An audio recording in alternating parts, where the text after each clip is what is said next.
So, what's our action plan for the Climate Change Health Protection and Promotion Act?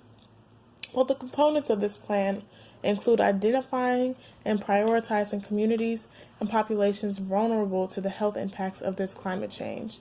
And how do we approach this exactly? Well, this means determining actions and communication strategies that should be taken to inform and protect these communities and populations from the health effects of climate change. And then next we have providing outreach and communications aimed at public and healthcare professionals and the public to promote preparedness and response strategies. So outreach includes advocacy and education. So how are we going to get to these communities and let them know that climate change is affecting their health? And how do we go about preparing these people for this?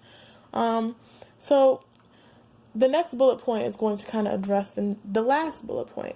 So we can do this by providing programs through federal agencies to advance the research related to the impacts of climate change and health on health.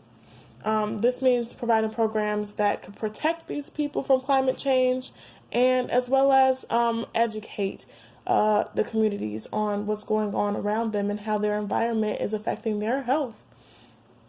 Lastly, we have identifying and assessing existing preparedness and response strategies for the health impacts of climate change. This means